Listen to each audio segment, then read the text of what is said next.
Welcome, everybody. I am the first of three sister presidents speaking to you today.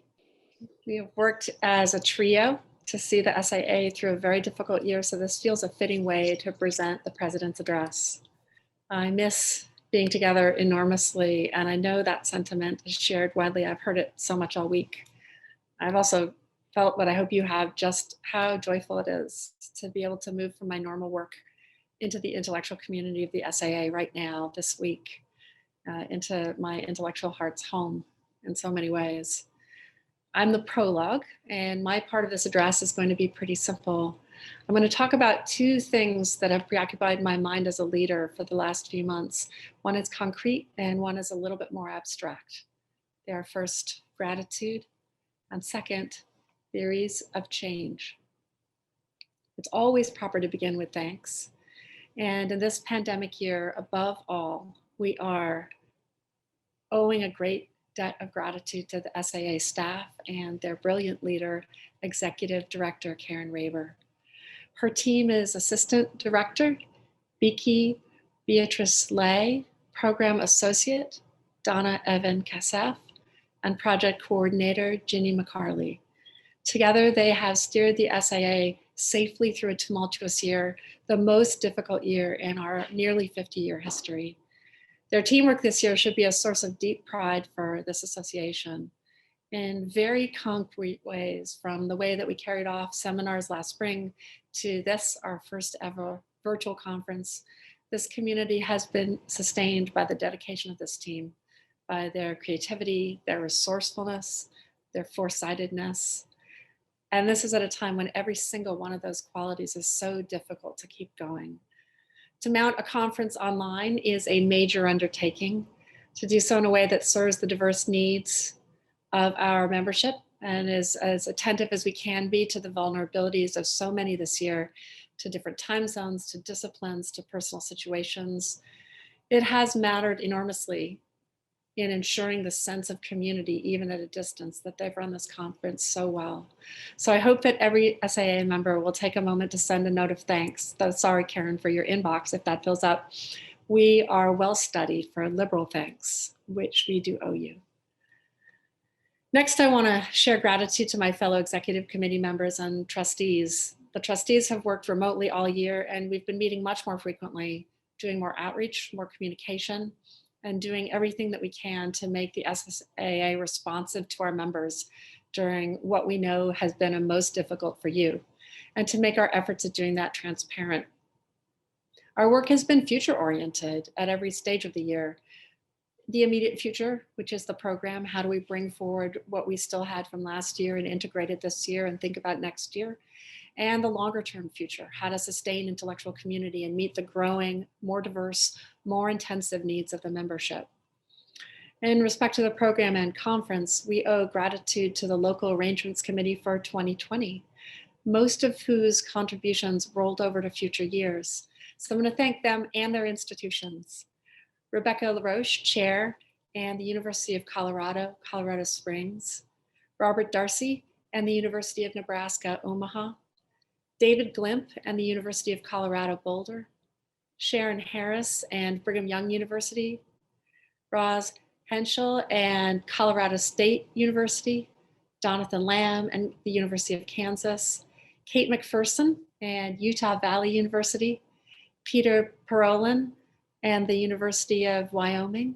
Richard Price and the University of Utah. And Rachel Simonetta and the University of Colorado at Boulder. And the amazing program committee for 2020, whose curatorial work has carried on longer than anybody's could have been imagined to carry on.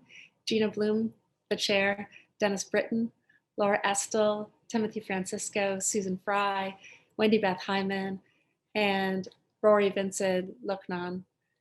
Thinking about the long term, this year the trustees also launched an ad hoc committee on the bylaws. Our core interests were to ensure that our governance structure in the Shakespeare Association serves the current and future needs of the membership. So much change has occurred in our membership over the recent years of growth. And so we charged this committee with thinking about what was the form that would continue to engage this membership in shaping the community that we want to have here. So I want to thank Rebecca Bushnell, the chair, Erica Lynn, who was on the Board of Trustees and is now a representative of the trustees, Catherine Eggert, and Adam McKeon, who brought incredible skill and wisdom to this work. You're going to hear a lot more from them in the next year. At the town hall earlier this week, the trustees gathered about 80 members to reflect on 4 questions. It is Passover week, so of course there were 4 questions. Here's the questions that we asked. How have we changed in this last year? How have we matured? What do we want to continue and what do we want to leave behind? Trustees are bringing you right now those 4 sets of key questions. We don't have immediate answers. I will just say this is a time for great humility because nobody has immediate answers. But reflecting on these questions matters a great deal because that is what is going to help us gain momentum from the best of the changes that we've accomplished this year. Listening to the comments in the chat and looking at the wonderful postings on the Jamboards that we created, I want to highlight a couple of early insights from those reflections. The things that this community say that you want to gain momentum from are first, our ability to transform fast. When we needed to, we changed how we did our work to maintain our missions of teaching, of learning, research, performance, and curation in a way that we did not know was possible. If you'd asked me a year before, could my university take over 2,000 courses online in 2 weeks? I would have known the answer was no, and yet we've done it. That's one example, and I know there are many, many organizations, colleges, universities, museums, libraries, theaters out there that have gone through those kinds of transformations with incredible grace and determination. At the same time, and this comes out really clearly in the comments from the town hall, we have a new awareness of the needs of those who are most at risk. And that's been painful this year, but it's also a great asset going forward. And we've had 3 national awakenings to gain from. Those were commented on during the town hall, and I'll just mark them here. First, an awakening to the urgency to protect the health and well-being under pandemic of all in our community. Second, the racial awakening to long-standing inequities that have yet to be addressed in our country. That racial awakening can be addressed in our roles as scholars, teachers, learners, curators, administrators, performers, and artists, and we've seen that in many of the seminars and panels and workshops today, and I know that we'll be seeing them, and the past week, in the years to come. The third is an awakening to the vulnerability of our core democratic institutions and principles. Thinking about that a lot today with renewed violence in DC.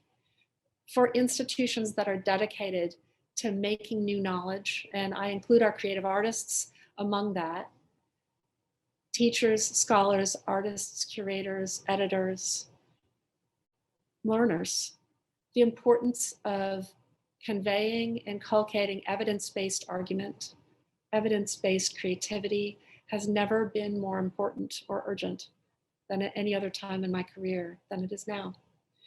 For every effort to redress inequity ahead of us, crucial efforts, a commitment to facts as a public good is an essential requirement. And there I'm quoting Timothy Snyder's marvelous phrase from a really powerful essay that he published on January 9th in the New York Times, The American Abyss. I know many of you will have seen that. So because we know now that we can transform fast, the question I think we face is how can we use those muscles, and for the sake of what do we use them? We do have some time to answer this question together this year, but we will need to move quickly and more quickly than we have in the past in acting on what we learned. I want to repeat something that I said in the town hall, a wise insight from one of the entrepreneurial think tanks that I follow about 3 phases of pandemic. The first phase of the pandemic, this is a wonderful extended metaphor, had the crisis rhythms of a natural disaster, a blizzard, a hurricane, wholly altering our ways of living and working together rapidly, traumatically. That was last spring. The second phase was more like a season, winter, adapting to the new modes of living and working together, attempting to come to terms with them. That was this past year. Now, at the most uncertain time of pandemic, when we know there is light ahead, we're actually heading into a longer haul. The third phase is a social and economic little ice age of economic strain, of social recalibration, of ongoing adaptation and growth. This third phase, which we're entering, will be especially difficult to navigate. I know you all are feeling this now too, because we will need again to establish new ground rules about what it means to return and to recover as individuals, as organizations, as communities. In this phase, our key success factors will be our ability to change and to adapt in ways that advance what we value most. So that question, what it is that we value most, was the question the trustees aimed to open up at the town hall meeting, and we invite you to keep thinking about. Here's what I think our key success factors are. The SAA convenes disciplines whose core materials signify stability, constancy, resilience, and whose practices cultivate adaptability, resourcefulness, and transformation. So my theory of change for the SAA is that this is a time when both of those things are going to matter enormously. Both the things that we want to hold on to, intellectual community, evidence-based argument, being together in person, and our ability to change quickly by opening the gates of that community, by expanding the plurality of our practices and methodologies and passions, by integrating remote modes in ways that work for us. Those will each be essential in carrying us through the next few years into our new climes. And it sounds like a simple balance of success factors when I lay those out, but I can assure you that it won't be. But I can't think of a community that I would rather be part of in this work. Thank you. So to Natasha, over to you, Madam President. I knew I would do that. Thank you, Katherine. It's great to see all of your names, if not your faces. And I have a speechier speech, which is to say I have a script, so I am going to stick with it. So please bear with me.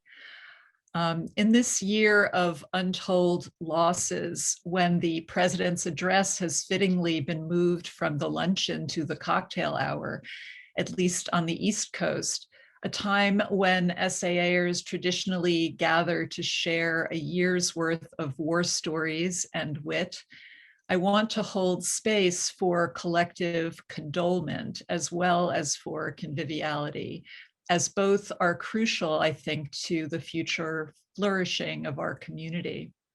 So I begin by naming those members of our community that we have lost this year.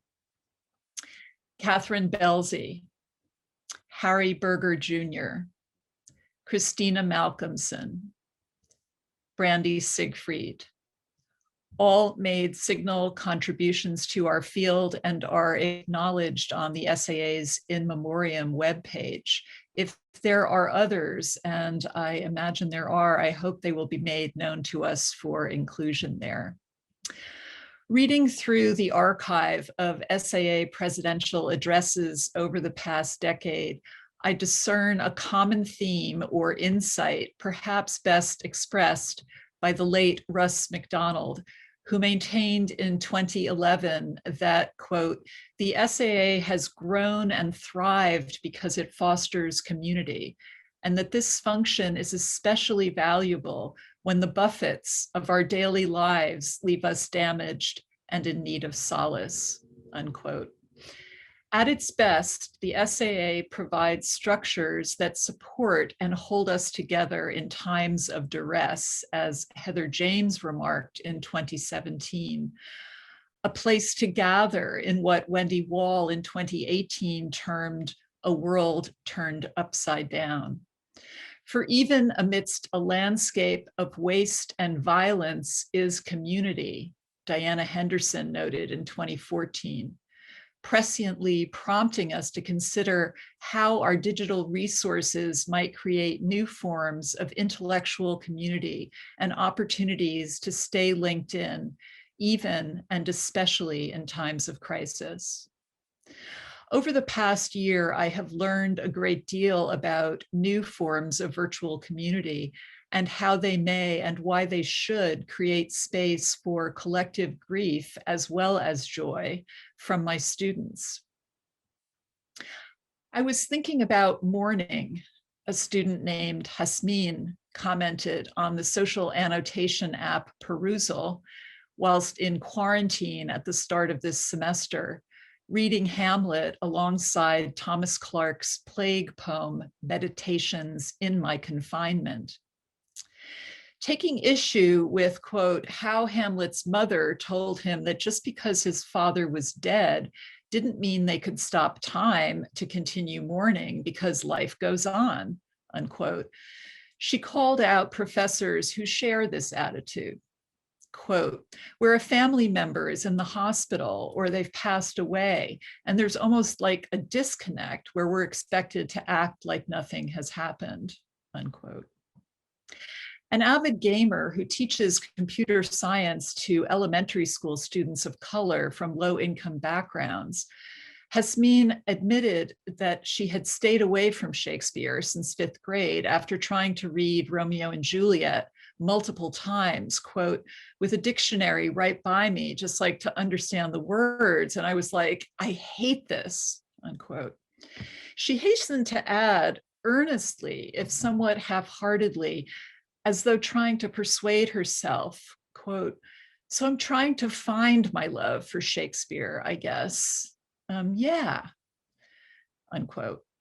To accomplish this, Hasmin found a way to gamify and collectivize her experience of Hamlet in response to a redux assignment in which students are challenged to remake the play in a medium of their own choosing, and then write a critical paper explaining their creative choices.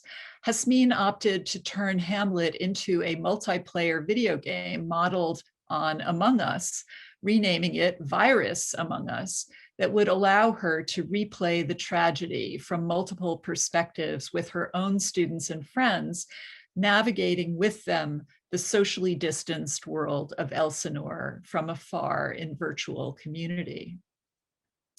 Meanwhile, Drew, an aspiring chef, chose to create tangible and indeed edible vessels through which to hold and share a multi-sensory IRL experience of grief and pleasure with his pod mates. Reconceptualizing Hamlet through the medium of food, Drew devised and tested an original recipe for the play's multi-purposed funeral baked meats in the form of tiny coffin-shaped mock meat pies using 17th century ingredients and techniques. Adapting a recipe he discovered in Gervase Markham's The English Housewife, and delighted to find that coffin was the early modern term used for deep dish pie crust, he chose to fill his own pastry coffins with mushrooms due to their association with death, decay, and poison, and because Drew is a vegetarian. Seasoning them with rosemary for remembrance, adding a layer of fennel-infused dates for preservation and resilience, and a garnish of edible flowers for aesthetic pleasure before sharing them with his podmates for supper. Madeline, inspired by the gravedigger scene as a glimpse into the life of early modern frontline workers, overburdened with burying the many casualties of Denmark's diseased body politic, chose to create a series of comics to render visible the unseen and unremarkable forms of labor that subtend tragedy behind the scenes at Elsinore, including an unnamed maid who washes the bloody arras in Gertrude's closet, and Yorick grunting and sweating whilst bearing the fardel of young Prince Hamlet on his back 1,000 times. Drawing this labor force together into an eclectic union reminiscent of the RWDSU, which recently organized a successful strike of gravediggers in Columbus, Ohio, and the vote to unionize Amazon workers in Bessemer, Alabama. Reimagining the solitary mourning of Hamlet's soliloquies as a collective call and response lyric Alfina was inspired by the Public Theater's YouTube video released on Juneteenth last summer, #ToBeBlack, in which a group of Black actors from across the nation transform to be or not to be into a call to action by endowing phrases too often recited as truisms, the whips and scorns of time, the oppressor's wrong, the law's delay, etc., with powerful new resonance in the context of the Black Lives Matter uprising. As Alfina explained, in moments of social upheaval, quote, you write something because you think you're going to make history or be a part of it, telling the story of a crazy time that will be forever remembered, unquote. She added her hopeful conviction that, quote, amazing art is going to come from this period, unquote. As Fran Dolan observed in Bermuda in 2005, it is when we feel most estranged and at sea in the classroom that it can become a laboratory for change, for new modes of producing knowledge, new ways of feeling and being together, and thus new forms of community. And so too can the SAA, for as Fran and many other members have remarked, the SAA's seminar structure institutionalizes collaborative ways of remaking what we think we know. So in this crazy time that will be forever remembered, let us think creatively about how best to draw on the collaborative strength of our organization to create new and sustaining forms of community. In doing so, I hope we will heed Ayanna Thompson's insight at our last in-person conference in Washington, DC in 2019, that, quote, the SAA functions as a collective that is exciting and supportive when it functions as a collective, unquote.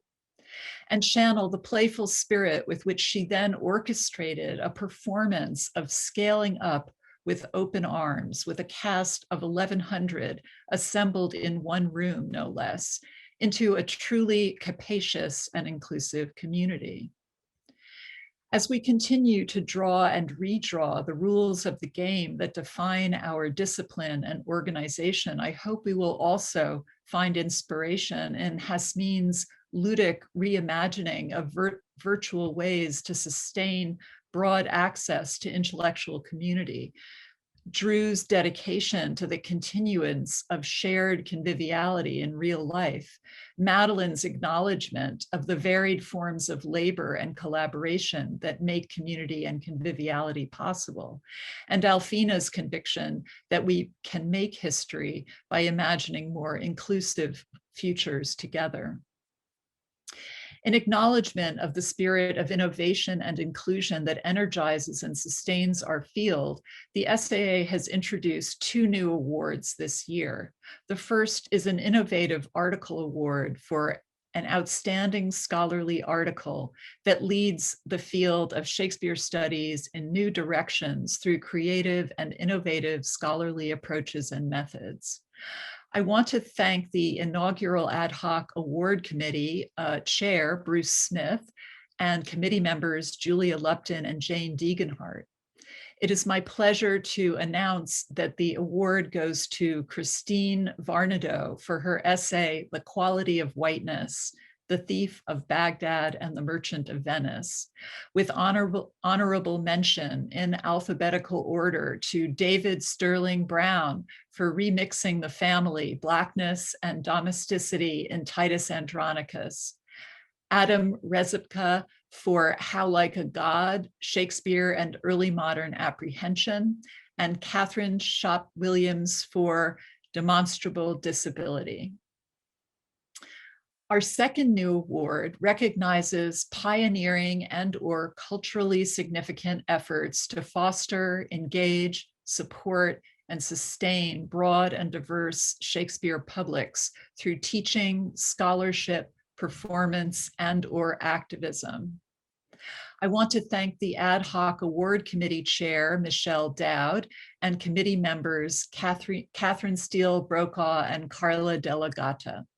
I'm delighted to announce that this award goes to Rowan McKenzie founder of Shakespeare Unbarred, with honorable mention in alphabetical order to Kelly Duquette, John Gullidge, and Mary Taylor Mann for the Puck Project, and to Rochelle Smith for the Frostburg State University Shakespeare Festival Community Outreach Program. Fuller descriptions of these projects may be found on the SAA website. I'm deeply grateful to all those who have so generously volunteered their time and labor to sustain and strengthen our organization during this difficult year, beginning with the SAA's heroic Executive Director, Karen Raber, and her superb and dedicated staff, Beatrice, Donna, and Ginny, already thanked by Katherine. Hearty thanks are also due to the program committee who curated this year's conference, co-chaired by Ruben Espinosa and Farah Karim-Cooper, with committee members Urvashi Chakravarti, Vanessa Corredera, Sarah Enlow, Peter Kerwin, Carol Mejela Pearl, and Jeff Way. And to the Local Arrangements Committee, chaired by Douglas Brewster, with committee members Mark Beyer, Joseph Campana, Heidi Craig, Daniel Moss, with additional thanks to Studies in English Literature. I also want to thank the Bylaws Committee, now in its second year, already acknowledged by Katherine, the Committee on Diversity and Inclusion, co-chaired by Patricia Akimi and Dennis Britton, and the Committee on the 50th Anniversary Planning, chaired by Ayanna Thompson, with committee members Claire Bourne, Drew Daniels, Jonathan Hope, Sawyer Kemp, Arthur Little, and Catherine Williams. And it is a pleasure to welcome two new members of our community, Melody Fetsky, the SAA's first financial advisor, with thanks to the search committee chaired by Gail Kern-Pastor, and to committee members Scott Newstock and Ruben Espinosa, and Israela Brill-Cass, the SAA's first ombudsperson. Finally, I want to congratulate our newly elected officials, incoming Vice President Bernadette Andrea, and incoming trustees Michelle Dowd and Stephen Guy Bray, and to thank our outgoing trustees Ruben Espinosa and Joyce Green McDonald. It has been a true pleasure working with you both. And our immediate past president, Catherine Rowe, whose unmatched grace and sage guidance have been invaluable in navigating the challenges of the pandemic. And now I am delighted to hand off to the very capable hands of our new SAA president, who is in fact an authority on the subject of Shakespeare's hands, Farah Karim-Cooper. Thank you so much, Natasha. And this is the point in the luncheon where the vice president stands up and closes the proceedings. So I get to wait a whole year before I give a full speech. But I do want to begin by saying, I know, like me, that you all have missed seeing friends and colleagues in seminar rooms, ballrooms, hotel foyers, book exhibits, and the bar. Yes, we miss the reception. Some of us miss the dance, but I'm feeling profoundly the loss of the Scholars of Color gathering this year. We needed to be a collective this year of all years. This medium is deeply unsatisfactory, but thanks to Karen and the amazing team, we are all here in a sense, and I hope that you feel connected to us and to each other. I also want to acknowledge all of you for the courage that you've had to summon up through the past year, teaching virtually, writing, conferencing, and the courage it took to be okay with not doing as much as normal. As I said, I'm really grateful to Karen and the SAA team for this amazing virtual conference. I'm just in awe of how smoothly it's run. And I'm grateful to what I've been calling our pandemic presidents, the sage leaders, as Natasha said, for leading us through this really, really challenging period. It's been hard to be apart for so long, but being connected on Zoom is what we've been trying to do all year. Now, it's always the Vice President's task to chair the Dissertation Prize Committee. We had a really strong slate of submissions this year, so I want to thank all of the candidates for their incredible work. The SAA is grateful to fellow committee members, David McInnes and Matt Kozusko, for their enthusiasm and their labor. It was hugely a treat to work with you both. So it's now my pleasure to share this year's Leeds Barrel Dissertation Prize recipient, Harry McCarthy, for his stellar thesis, Boy Actors on the Early Modern English Stage, Performance, Physicality, and the Work of Play, which considers the boy actor in the context of their physical, active participation in the plays. It asks us to imagine the physical demands of performing and how these demands are dramaturgically central. The committee members were particularly impressed by its reaffirmation of the effective uses of performance as research, which aided a more embodied understanding of the corporal dynamics of acting in this period. So huge congratulations to you, Harry. Finally, next year, our plan is to welcome you in person to Jacksonville. I'm harnessing now the spirit of positivity and optimism. The SAA is very cognizant of the difficulties and challenges many of you have had over the year, and we have heard the feedback that having some virtual access to the conference is essential to so many of you. Please continue to communicate your needs with the SAA over the year. The board is having discussions about enabling some form of virtual access, and will be able to inform you of options as planning takes place in the coming months. Don't forget, 2022 will be our 50th anniversary. And as Natasha said, past President Ayanna Thompson is chairing a committee to plan some festivities. And what she has in store is off the charts, as you can well imagine. So I want to thank you all for your virtual patience this evening, and keep in mind not to miss the next session coming up after this with Keith Hamilton Cobb in conversation about his groundbreaking play, American Moor.